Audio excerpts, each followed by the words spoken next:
Olá, caríssimo telespectador da Rede Século XXI, obrigado por estar conosco. Está começando mais um programa Eclésia. O nosso compromisso todas as terças-feiras, à noite, aqui na Rede Século XXI. Garanto a você que você vai gostar muito deste argumento inusitado, pouco falado, pouco comentado, a respeito de nosso Senhor Jesus Cristo. Você percebeu, você que está sempre conosco todas as semanas, que sempre, até hoje, todos os argumentos, todos os temas dos programas Eclésia são sempre relacionados a nosso Senhor Jesus Cristo. Alguma coisa de nosso Senhor Jesus Cristo. Hoje nós vamos falar de uma coisa que, mais do que ele tem, vou explicar. O tema de hoje, a espada de Cristo. Sim, é isso mesmo que você está ouvindo. Talvez a primeira reação é de surpresa, mas, Dom José, eu não conheço nenhum texto da Escritura onde se diz que Jesus tem uma espada. E você está certo. Mas o título, A Espada de Cristo, não quer insinuar que Jesus tem uma espada, mas que Jesus é uma espada. Talvez a sua surpresa tenha aumentado agora, mas é exatamente isso que eu estou a afirmar. Mas o tema não vai ficar somente nisso, porque a gente vai abordar apóstolos que tinham espada. Espada mesmo. E aqui nós vamos ver um apóstolo que levava consigo essa arma. Hoje nós diríamos arma branca, arma de fogo. No tempo de Jesus não tinha pólvora, então não tinha arma de fogo.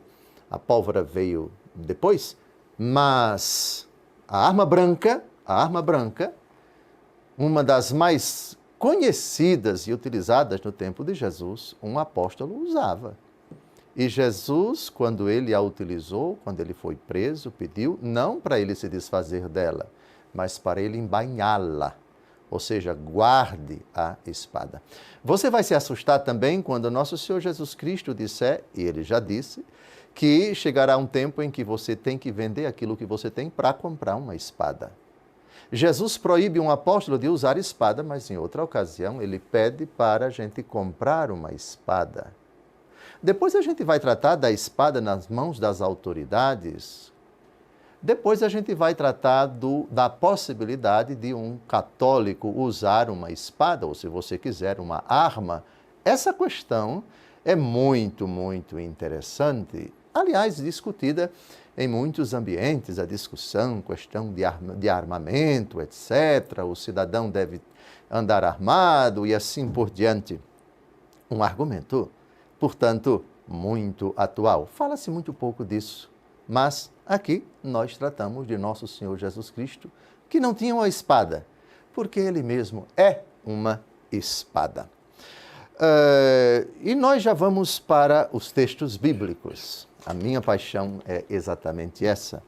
E não vamos começar pelos evangelhos, vamos começar pela carta do apóstolo Paulo aos Efésios, capítulo 6, versículos de 16 a 17. Espada num sentido espiritual. A primeira coisa que nós lembramos quando se fala de espada é o quê? É uma arma que tem por finalidade rasgar, penetrar e dividir. Normalmente a espada tem dois gumes, o do lado direito e o do lado esquerdo. Quando se mete uma espada em qualquer lugar, em qualquer objeto, etc., ela penetra e vai rasgando. Pois bem, vejamos o que diz o apóstolo Paulo quando trata da armadura do cristão, as armas de que nós dispomos na luta que não é contra a carne nem contra o sangue, mas contra os poderes deste mundo tenebroso, contra as potestades que habitam nos ares. Com a palavra, o apóstolo Paulo, Efésios 6, de 16 a 17. Embraçai o escudo da fé, com que possais apagar todos os dardos inflamados do maligno. Tomai o capacete da salvação e a espada do Espírito, isto é, a palavra de Deus. Portanto, aqui está um uso simbólico, espiritual, do termo espada, palavra de Deus. Por que a palavra de Deus é chamada de espada? A carta aos Hebreus, capítulo 4, versículos de 12 a 13, explica por quê. Quando a palavra entra no nosso coração, quando a palavra do Senhor penetra o nosso interior, o que é que ela produz, ou pelo menos quer produzir, ou deveria produzir, mas se não produz, é por fechamento do coração da pessoa que acolheu a palavra, que ouviu a palavra. Com a palavra, o autor desconhecido da carta aos Hebreus, capítulo 4, de 12 a 13. A palavra de Deus é viva, eficaz, mais penetrante do que uma espada de 2 gumes, e atinge até a divisão da alma e do corpo, das juntas e medulas, e discerne os pensamentos e intenções do coração. Nenhuma criatura lhe é invisível, tudo é nu e descoberto aos olhos daquele a quem havemos de prestar contas. Penetrar significa adentrar na intimidade. Olha que imagem bonita. Depois, e o papel dela é dividir, já que ela rasga, discernir. Isso aqui é certo, isso aqui é errado. Isso aqui é luz, isso aqui é trevas. Isso aqui é graça, isso aqui é pecado. Discernir no sentido também de revelar o que está lá dentro. A palavra que já nos julga quando entra no nosso coração.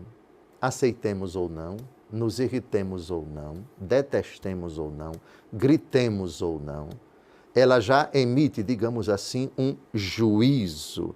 Tudo é nu e descoberto diante dela.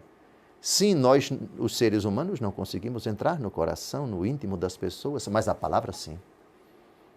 E ao entrar, ela sonda, ela desmascara, ela mostra, isso está escondido, isso está guardado. Aqui na sua intenção, aqui na sua consciência, onde ninguém chega, onde ninguém fala, onde ninguém consegue dizer o que está guardado, o que você está sentindo, o que você está pensando, a palavra que chegou agora aqui aos seus olhos ou então aos seus ouvidos, ela acabou de rasgar você por dentro. Ela acabou de atingir as medulas, os ossos, ela acabou de esquadrinhar você lá dentro. Entendeu aqui a imagem? Aquilo que a espada mesmo, o objeto, a arma faz quando penetra o corpo de uma pessoa, é o que a palavra de Deus faz. Ela fere. E, de fato, independente do ministro, independente da forma, independente da homilia, se foi com língua portuguesa elaborada ou se foi nós vai, a gente vamos subir para cima, descer para baixo, não importa quem pregou, se pregou a palavra, ela tem esse papel, ela tem essa finalidade. Impressionante? Isso é, eu diria, assustador. Agora, antes de tratarmos de nosso Senhor Jesus Cristo, eu disse que ele não tinha uma espada, ele não usava uma espada, porque ele é uma espada. Mas como pode nosso Senhor Jesus Cristo ser uma espada? Apocalipse, capítulo 1, versículos de 12 a 16. Na verdade, são 4 textos do Apocalipse que mostram que Jesus é a espada da minha vida, é a espada da sua vida. Apocalipse, capítulo 1, de 12 a 16. Tendo-me voltado, vi 7 candelabros de ouro e no meio dos candelabros alguém semelhante ao Filho de Homem, vestindo longa túnica até os pés, cingido o peito por um cinto de ouro. Tinha ele cabeça e cabelos brancos como lã cor de neve. Seus olhos eram como chamas de fogo, seus pés se pareciam ao bronze fino incandescido na fornalha. Sua voz era como o ruído de muitas águas, segurava na mão direita 7 estrelas. De sua boca saía uma espada afiada de 2 gumes. O seu rosto se assemelhava ao sol quando brilha com toda a força. Ah, agora é Jesus, de cuja boca sai uma espada afiada de 2 gumes. Os padres da igreja veem nisso o poder julgador e de discernimento da palavra do Senhor. Dois gumes, vocês já sabem, é uma expressão que já apareceu na carta aos Hebreus. Esses dois gumes, os padres da igreja dão vários significados. O mais comum entre eles é que são os dois testamentos. Eu não vim abolir a lei e os profetas, vim levá-los à perfeição. Jesus, no dia da Páscoa, explicando a Cleófas e ao seu companheiro no caminho para Emaús, partiu da lei e dos profetas. Aqui está a espada de dois gumes. O que significa dizer que da boca de Jesus sai uma espada de dois gumes. Outros padres da igreja veem também, no dia do juízo, quando toda a humanidade se colocar diante dele, uns à sua direita e outros à sua esquerda, primeiro gume, dois gumes, primeiro gume, apartai-vos de mim, malditos, para o fogo do inferno. Segundo gume, vinde benditos para o reino do meu Pai, preparado para vós desde a criação do mundo. Isso é ou não é uma espada afiada? Espada de dois gumes, a humanidade dividida em dois flancos. É assustador. Ah, mas susto pouco é bobagem. Vamos nos assustar ainda mais? Pulemos agora para Apocalipse 2, versículos 12 e de 15 a 16. Ao anjo da igreja de Pérgamo escreve: Eis o que diz aquele que tem a espada afiada de dois gumes. Tens também sequazes da doutrina dos nicolaítas. Arrepende-te, pois, senão virei em breve a ti e combaterei contra eles com a espada da minha boca.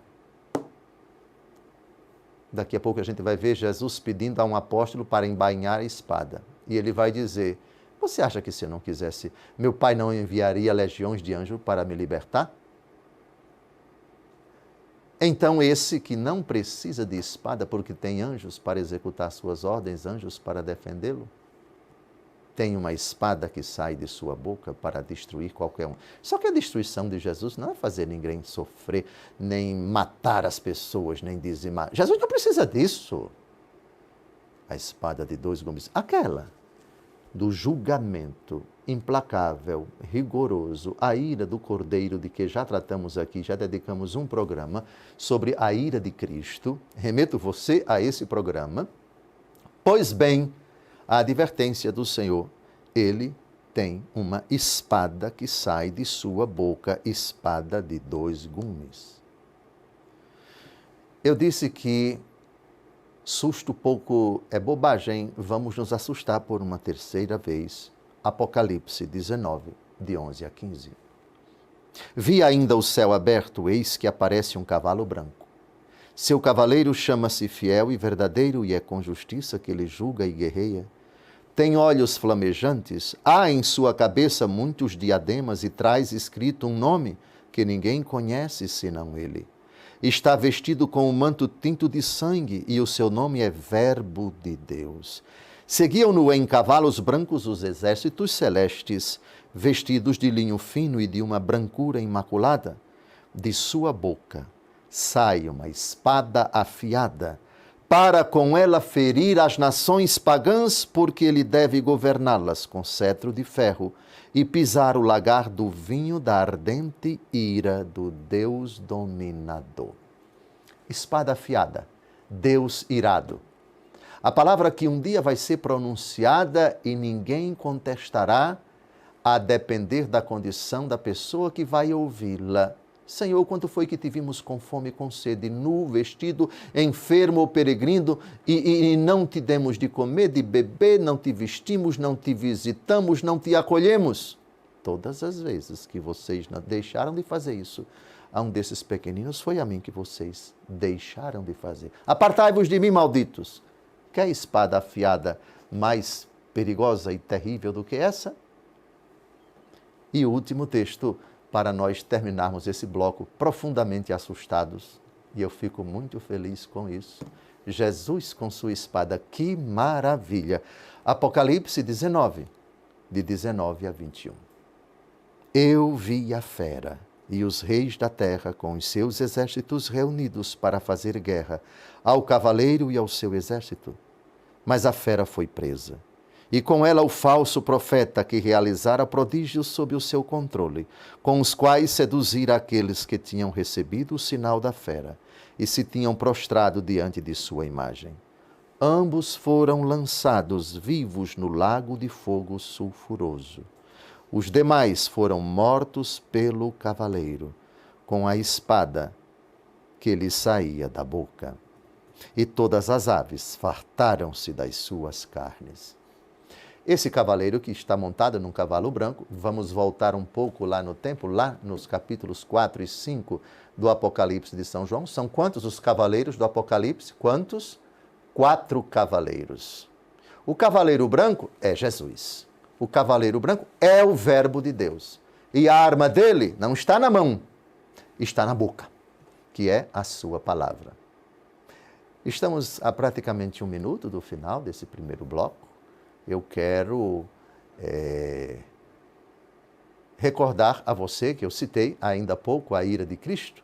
Se você quiser ver ou rever, ele está no YouTube, falando em YouTube. Deixe o seu like, recomendando assim esse vídeo aos seus amigos. Também não se esqueça de se inscrever em nosso canal para ser notificado das próximas transmissões e os novos conteúdos. Eu também tenho um canal no YouTube e você pode se inscrever lá também. Basta buscar pelo meu nome, Dom José Francisco Falcão. Está terminando o primeiro bloco, não saia daí. Ficou assustado? Se a resposta é sim, fico muito feliz com isso, que uma das finalidades desse programa é deixar todo mundo assustado, justamente para que você não saia daí. E no segundo bloco tem mais coisa assustadora a respeito desse argumento inusitado, a espada de Cristo. Um grande abraço, não saia daí. Daqui a pouco a gente volta.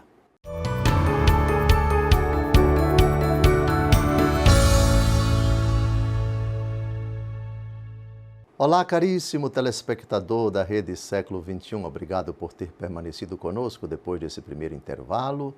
Está começando o segundo bloco do nosso programa Eclésia, nosso compromisso semanal, todas as terças-feiras à noite.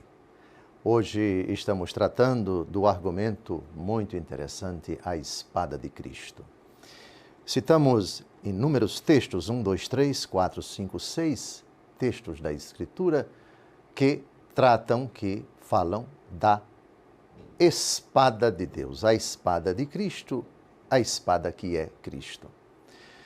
Esses textos foram importantes para nós compreendermos o primeiro texto que vai ser abordado agora, Mateus capítulo 10, de 34 a 36, onde Jesus diz que não veio trazer paz, ele veio trazer espada.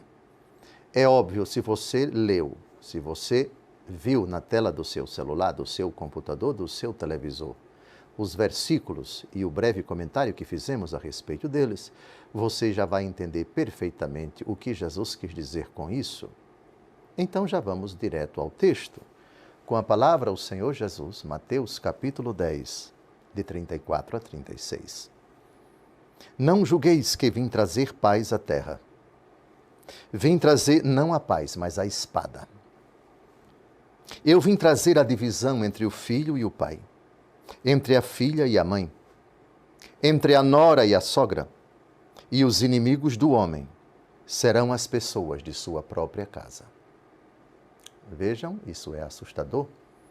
Jesus veio trazer a divisão, veio trazer a espada em que sentido? A palavra dele, a palavra que chega ao coração do homem, interpela o homem exigindo dele uma resposta. Portanto, ou a favor dele ou contra ele. Quem está contra mim, não é contra mim. Quem está ao meu favor, não é contra mim, diz Jesus em outra ocasião. Ocorre que há situações em que eu sou a favor de Cristo, mas a pessoa que está perto de mim é contra Cristo. E pelo fato dela ser contra Cristo, ela o é por iniciativa sua. E quem abraça a fé em Cristo, abraça por iniciativa sua. Quando a convivência se torna insuportável, quando por causa da fé você começa a ser perseguido, o confronto é inevitável.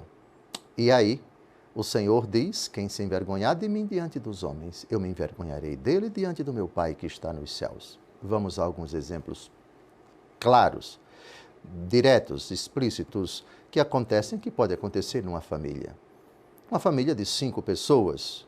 O pai é de Deus, aquela filha não é de Deus. Ele vive na luz, ela vive nas trevas.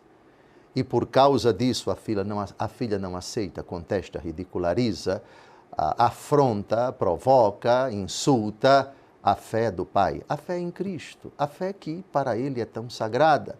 É óbvio que aqui existe uma divisão. E precisa haver uma divisão. Confusão significa você misturar, juntar duas coisas que são irreconciliáveis. Luz com trevas, pecado com graça, vida com morte, verdade com mentira, justiça com injustiça. Ali onde corações estão em frontes diferentes, em posições diferentes, ali verdadeiramente não há como se chegar a um ponto, a um termo, senão a divisão. Esse é de Cristo, aquele não. Essa pessoa pertence ao Senhor, aquela não quer pertencer de jeito nenhum. Aqui está a divisão que Jesus veio trazer. Jesus não veio destruir família. O ideal seria que todos abraçassem o Cristo Jesus. Mas quando isso não acontece e a possibilidade de convivência pacífica entre os dois lados não existe, tem que haver divisão. Bem, agora vamos à espada, espada mesmo. Espada, instrumento, arma. O que nosso Senhor Jesus Cristo diz a respeito desse elemento, dessa realidade? É permitido ou não usar a espada? É permitido ou não usar arma? Romanos capítulo 13, versículos de 3 a 4. As autoridades inspiram temor, não, porém, a quem pratica o bem, e sim a quem faz o mal. Queres não ter o que temer a autoridade? Faze o bem e terás o seu louvor, porque ela é instrumento de Deus para o teu bem. Mas se fizeres o mal, teme, porque não é sem razão que leva a espada. É ministro de Deus para fazer justiça e para exercer a ira contra aquele que pratica o mal. Aqui a espada, a arma, ela é instrumento, vejam que bonito, nas mãos das autoridades. O apóstolo Paulo diz que a espada é instrumento de Deus, ministro de Deus, para fazer justiça e para exercer a ira contra aquele que pratica o mal. Bom seria se as autoridades pudessem enfrentar bandidos, traficantes, assassinos, etc., com a Bíblia na mão e com um buquê de rosas, não é? Mas o mundo não é assim. Até porque muitos deles estão armados e com armas perigosas e poderosas. A posição da igreja a respeito de arma na mão das autoridades é esta. Agora pulemos para nosso Senhor Jesus Cristo. Vamos ao episódio em que ele foi preso. Jesus está no Jardim das Oliveiras. Judas se aproxima com os soldados para prender nosso Senhor. Jesus está com os apóstolos. Um deles está armado. Pega a espada e decepa a orelha de um soldado que, segundo o quarto evangelho, chamava-se Malco. E aí Jesus faz uma censura, faz uma advertência, repreende o apóstolo Pedro dizendo, Mateus 26, 52. Jesus, no entanto, lhe disse, embainha tua espada, porque todos aqueles que usarem da espada, pela espada morrerão. Ou seja, nós não podemos usar os mesmos métodos dos perseguidores, porque o método que nós utilizarmos, eles também poderão utilizar e carece até, eu diria, de explicação. Jesus foi claro demais ao dizer a São Pedro, todos aqueles que usarem da espada, pela espada morrerão. É um ciclo vicioso, o ciclo da vingança, do dente por dente, do olho por olho, enfim, Jesus que não pediu para São Pedro se desfazer da espada, mas para embainhá-la, isto é, guarde com você. Não a use dessa forma. No livro do Apocalipse, capítulo 13, versículo 10, nós temos uma frase parecida, uma frase surpreendente. Eu vou ler e vou fazer a breve explicação que é dada pela tradição da Igreja para essa afirmação. Apocalipse, capítulo 13, versículo 10. Quem procura prender, será preso. Quem matar pela espada deve ser morto. Esta é a ocasião para a constância e a confiança dos santos. Vejam que o Apocalipse foi escrito para a comunidade cristã que estava sendo duramente perseguida. E no seio da comunidade havia aqueles que defendiam a luta armada. Se armar também para enfrentar os perseguidores. No caso aqui, o Império Romano que movia uma brutal perseguição contra os cristãos. O que é que o apóstolo João, que é o autor do Apocalipse, quer dizer com isso? Quem procura prender será preso. Quem matar pela espada deve ser morto. A resposta está na outra frase que vem logo a seguir. Esta é a ocasião para a constância e a confiança dos santos. Ou seja, perseverem na fidelidade a Jesus. Não caminhem por essa vereda. Não lancem mão das armas. Porque isso vai ser um motivo para os inimigos vociferarem e virem para nós com muito mais fúria, muito mais armados, e o resultado vai ser extremamente pior. Ou seja, não se deve recorrer à violência contra as perseguições, mas avivar até o heroísmo, a confiança em Deus. Penso que Apocalipse 13, versículo 10, se aplica, é muito parecido com a palavra de Jesus em Mateus 26, 52, palavras dirigidas a São Pedro. Todos aqueles que usarem da espada, pela espada morrerão.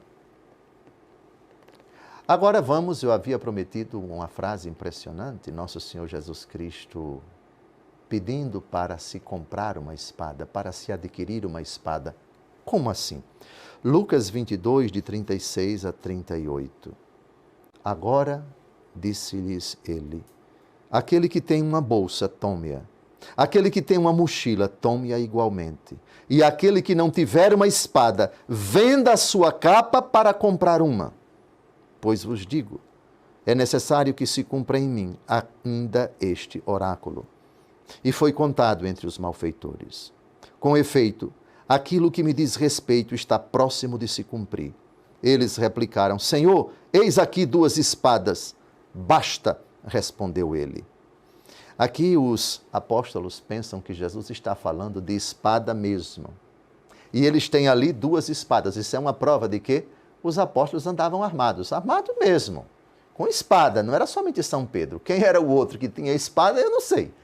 E eles apresentaram a Jesus. Quando Jesus diz basta, o que significa?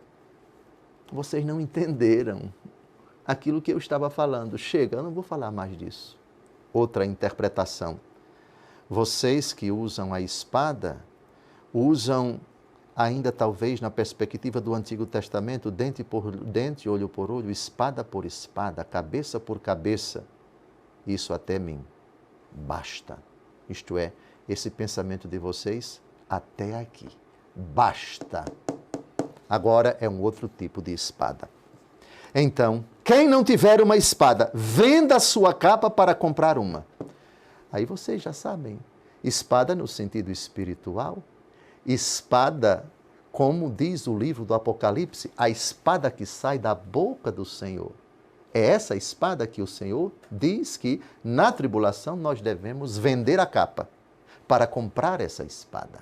Com a palavra Santo Ambrósio. No comentário ao Evangelho segundo Lucas, capítulo 10, versículo 54. Você vai entender por que eu sou tão apaixonado pelos padres da igreja. Que interpretação fantástica de Santo Ambrósio professor de Santo Agostinho, o grande, pelo qual também sou apaixonado. O que significa quando Jesus diz, nesse tempo difícil, você venda a capa e compre uma espada. Santo Ambrósio. Isso a muitos parece iníquo, mas não é iníquo o Senhor que, podendo vingar-se, preferiu imolar-se. Há uma espada espiritual, de modo que hás de vender o patrimônio para comprar a palavra de que se revestem os recônditos da mente. Há também a espada da paixão, de modo que te dispas do corpo e com os despojos da carne imolada te compres a coroa do sagrado martírio. Podes concluí-lo a partir das bem-aventuranças do Senhor, que proclamou a coroa mais excelsa de todas, caso alguém padeça perseguição por causa da justiça. Vejam como os textos da Escritura, em outros lugares, ajudam a gente a entender uma passagem que parece obscura. Talvez você tenha lido no passado essa frase de Nosso Senhor, que aquele que não tiver uma espada, venda a sua capa para comprar uma. Será que Jesus está pedindo para a gente gastar dinheiro para comprar peixeira, para comprar revólver, metralhadora? Nada disso. Os outros textos ajudam a gente a entender. Tanto é que no contexto aqui ele diz, aquilo que me diz respeito está próximo de se cumprir. Depois que ele diz, venda a capa para comprar a espada. Se aqui Jesus quisesse dizer que a espada é no sentido daquelas duas que foram apresentadas para ele pelos apóstolos, Jesus diria, eu não vou morrer na cruz, eu vou lutar até o fim. Vou pegar essas espadas e vamos para a luta armada, vamos para o confronto. Não, Senhor. Olha a frase como está construída. O contexto da frase ajuda a gente a entender qual o significado daquela expressão. Por favor, a ordem de Jesus. Aquele que tem uma bolsa, tome-a. Aquele que tem uma mochila, tome-a igualmente. Aquele que não tiver uma espada, venda a sua capa para comprar uma.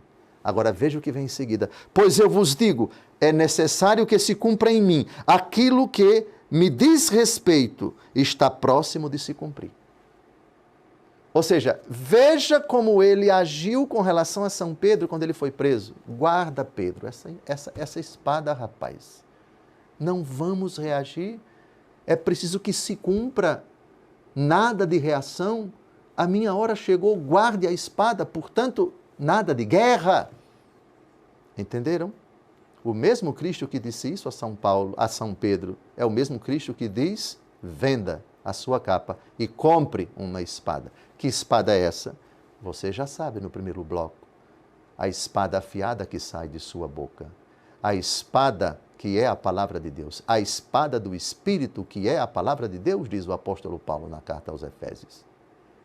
Antes de terminar esse bloco, eu quero te dar uma dica muito importante, especialmente se estás gostando dos nossos encontros aqui no programa Eclésia. No nosso site, você pode encontrar os conteúdos dos nossos programas aqui na Século XXI. Também minhas homilias e ainda um espaço para que você deixe o seu pedido de oração. Acesse domjosefalcão.com.br. O segundo bloco vai ser só para responder as perguntas. E acredito que só tem 17 minutos. Vamos fazer uma síntese das principais perguntas, porque não vamos ter tempo. O terceiro e último bloco só terá 17 minutos. Até logo mais, a gente se vê daqui a pouco.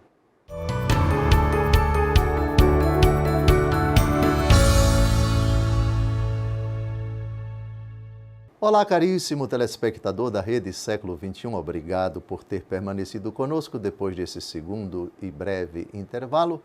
Começamos o terceiro e último bloco do nosso programa Eclésia. Hoje tratando do argumento A Espada de Cristo. Os dois primeiros blocos foram dedicados a um breve excurso no Novo Testamento sobre o argumento da espada. Espada que, em alguns contextos, deve ser interpretada ao pé da letra como arma, não é? De bronze, de prata, de ouro, sei lá. aquele instrumento que é utilizado numa guerra, seja para atacar, seja para se defender, mas espada também no sentido espiritual. Agora vamos às perguntas. Me parece que chegaram algumas muito interessantes. O nosso Caio é quem as digita, quem as coloca no editor de texto, que já está aqui, bem aí do lado da câmera. E já vamos agora à leitura da primeira pergunta. Também a pessoa não se identifica, e se identifica, não convém citar o nome dela. Primeira pergunta. No primeiro bloco, o Senhor citou a passagem de Apocalipse. A espada que sai da boca de Jesus, separando os bons dos maus, segundo os seus feitos. A nossa língua também é essa espada que tem a capacidade de ferir, de agredir, conforme nosso discernimento ou falta dele. Bem, existe uma carta, a carta de São Tiago, que dedica parte do capítulo 3 a esse instrumento paradoxal, sim, que é chamada de, podemos dizer, sim, de espada. Leio aqui alguns versículos para vocês. Meus irmãos, não haja muitos entre vós a se arvorar em mestres, sabeis que seremos julgados mais severamente, porque todos nós caímos em muitos pontos. Se alguém não cair por palavra, este é um homem perfeito, capaz de refrear todo o seu corpo. Pulemos para o versículo 5. A língua é um pequeno membro, mas pode gloriar-se de grandes coisas. Considerai como uma pequena chama que pode incendiar uma grande floresta. Também a língua é um fogo, um mundo de iniquidade.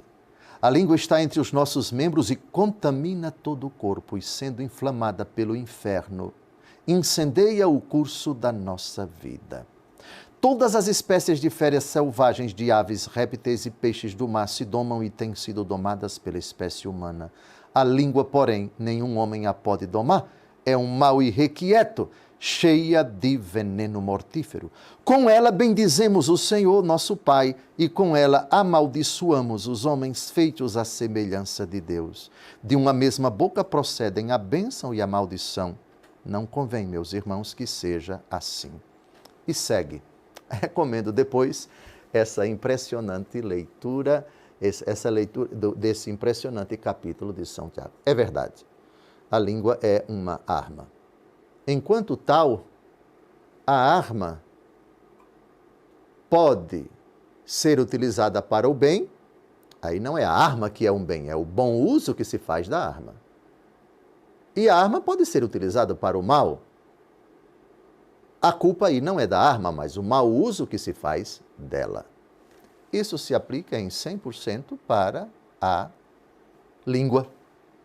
Uma arma, um instrumento de injúria, de calúnia, de difamação. É uma parte do corpo que, de certa forma, personifica aquilo que sai da boca.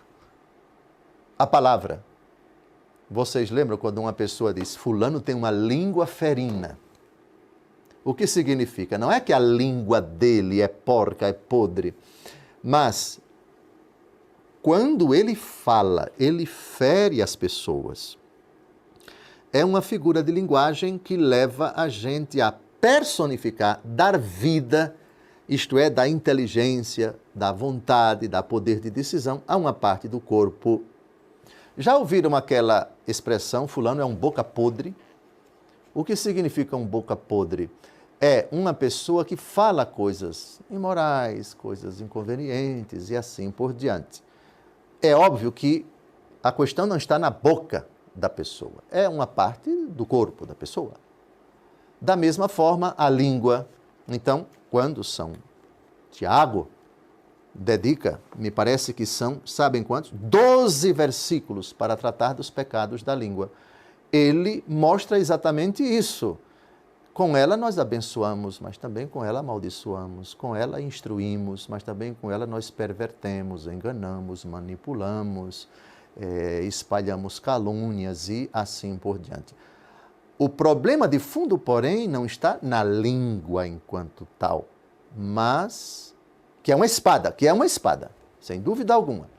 Mas uma espada, se vai ser bem, se é bem ou se foi bem utilizada como instrumento de aconselhamento, de instrução, de libertação, de consolo, de paz, de transmissão da palavra de Deus, etc., o mérito não é dela, mas está no coração de quem utilizou a sua língua.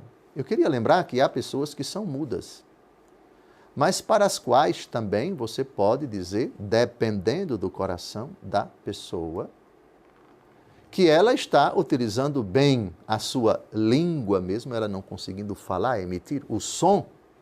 O problema não está na língua, ou o mérito não está na língua, mas no coração da pessoa.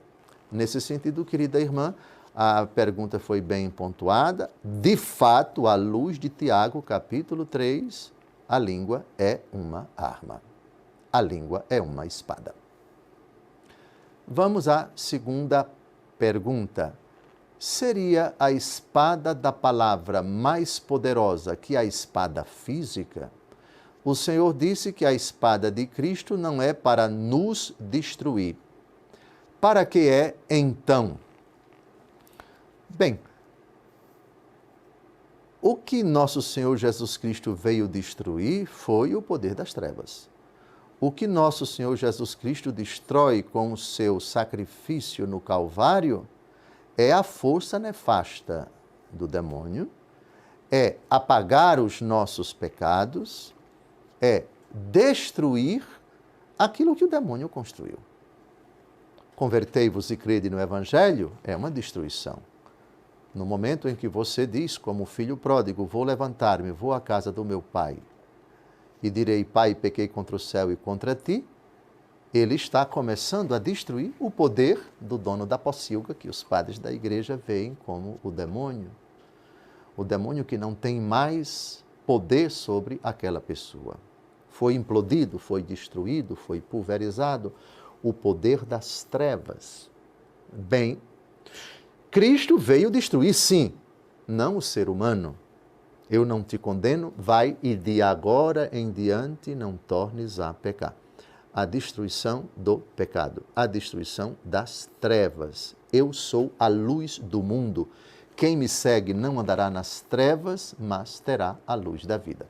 A destruição que Cristo veio trazer foi do poder da influência nefasta de Satanás na vida das pessoas, na vida dos homens. Então, essa imagem da destruição, ela é bem aplicada a Cristo Jesus. Desde que você não atinja a pessoa que Jesus veio salvar, tanto Deus amou o mundo que enviou seu Filho para que todo que nele crê não pereça, mas tenha a vida eterna. Deus amou o pecador e não quer a destruição dele, quer a salvação dele. Última pergunta, Dom José. E no caso de um cidadão que mora numa região perigosa em que sempre há grande perigo, ele pode adquirir uma arma para sua proteção pessoal e de sua família? É lícito? Eu respondo com o parágrafo 2264 do Catecismo da Igreja Católica. Vai aparecer aí. O amor a si mesmo permanece um princípio fundamental da moralidade. Portanto, é legítimo fazer respeitar seu próprio direito à vida. Quem defende sua vida não é culpável de homicídio, mesmo se for obrigado a matar o agressor. Se alguém, para se defender, usar de violência mais do que o necessário, seu ato será ilícito. Mas, se a violência for repelida com medida, será lícito. E não é necessário para a salvação omitir este ato de comedida proteção, para evitar matar o outro, porque antes da de outrem se está obrigado a cuidar da própria vida. É o princípio da legítima defesa. Agora, no exercício deste direito, que na verdade é o cumprimento do quinto mandamento da lei de Deus, não matar. E não matar se aplica, antes de tudo, às outras pessoas com relação a mim. O dever que eu tenho de não permitir que ninguém me mate. A discussão que é polêmica, é essa. Além das autoridades às quais a palavra de Deus confere o poder do uso da espada, já vimos Romanos capítulo 13, no primeiro bloco, se não me engano. Além dessas autoridades, quantas outras pessoas podem ter o direito de andar armadas? Nos Estados Unidos da América, esse princípio é garantido pela Constituição, me parece, não é? Lá, como em outros países, se pode adquirir armas com uma certa, digamos assim, facilidade, atendidos, obviamente, os requisitos da lei. Já outros países, essa legislação é mais restritiva. A discussão está aberta. Não vou emitir a minha opinião. Em princípio, eu me alio com aqueles que não concordam com armar a população em 100%. Eu disse 100%, totalmente, atendidos a certos requisitos da lei. A lei deve ser mais flexível, deve abrir. Já no Brasil, alguns têm o direito, alguns cidadãos têm o direito ao uso de armas. A discussão, me parece, ela está longe de acabar. Se nós armarmos todas as pessoas, o que será? Eu não posso, minha opinião, eu não concordo que todos andemos armados. Não, sem dúvida alguma, muitos motivos para o crescimento da violência devem ser abordados, devem ser tratados. É uma questão que envolve mentalidade, educação, é uma questão que envolve também as instituições, etc. Eu nunca andei armado e jamais andaria. E recomendo, mesmo sabendo que os riscos são grandes, é preciso confiarmos nas autoridades. É verdade que as instituições podem ser aperfeiçoadas, há muita problemática. A discussão não é fácil. Embainha a tua espada. Eu fico com nosso Senhor Jesus Cristo dizendo, exortando São Pedro, depois que decepou a orelha de Malco. Última pergunta.